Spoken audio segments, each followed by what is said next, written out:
नमस्कार, मी डी.टी. आंबेगावे. आपण पाहत आहात सत्य पोलीस टाइम्स. राष्ट्रवादी काँग्रेस पक्ष शरद पवार गटाला कोणतं नाव आणि पक्ष चिन्ह मिळालं? पक्ष चिन्हाचं अनावरण कधी आणि कुठे होणार? केंद्रीय निवडणूक आयोगाने शरद पवार गटाच्या राष्ट्रवादी काँग्रेस पक्ष शरदचंद्र पवार पक्षाला तुतारी वाजवणारा माणूस हे पक्ष चिन्ह बहाल केलंय. न्यायालयाचा पुढील आदेश येईपर्यंत शरद पवार गटाकडे हे चिन्ह असणार आहे. शरद पवार गटाच्या एक्स अकाउंटवर पक्ष चिन्हाबाबत एक पोस्ट शेअर करण्यात आली. त्या पोस्टमध्ये म्हटलंय, महाराष्ट्राच्या इतिहासात छत्रपती शिवरायांच्या शौर्यानं ज्या तुतारीने दिल्लीच्या तख्ताच्याही कानठळ्या बसवल्या होत्या, तीच तुतारी आज निवडणूक चिन्ह म्हणून निश्चित होणं ही राष्ट्रवादी काँग्रेस पक्ष शरदचंद्र पवार साठी गौरवास्पद बाब आहे.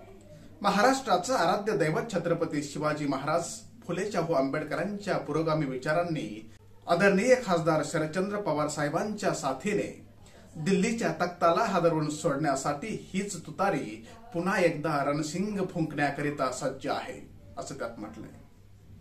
दरम्यान या पक्ष चिन्हाचा जास्तीत जास्त प्रचार प्रसार व्हावा यासाठी शरद पवार गटाकडून प्रयत्न केला जातोय.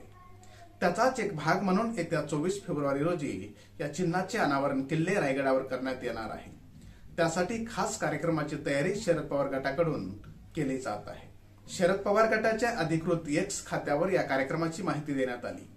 या कार्यक्रमाचे एक खास टीझर प्रदर्शित करण्यात आले. किल्ले रायगडावर हा कार्यक्रम होणार आहे.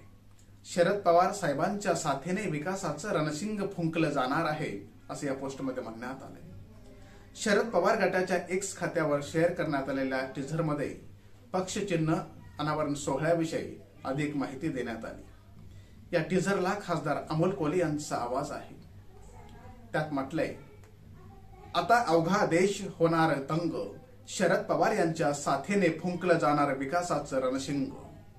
राष्ट्रवादी काँग्रेस पक्ष शरदचंद्र पवारला मिळालेल्या तुतारी वाजवणारा माणूस या पक्ष चिन्हाचा अनावरण सोहळा 24 फेब्रुवारी 2024 रोजी किल्ले रायगड येथे आयोजित करण्यात आला आहे.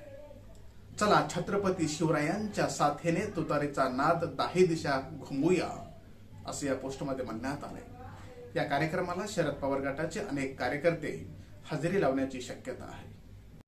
सामान्य जनतेचा बुलंद आवाज, सत्य पोलीस टाइम्स.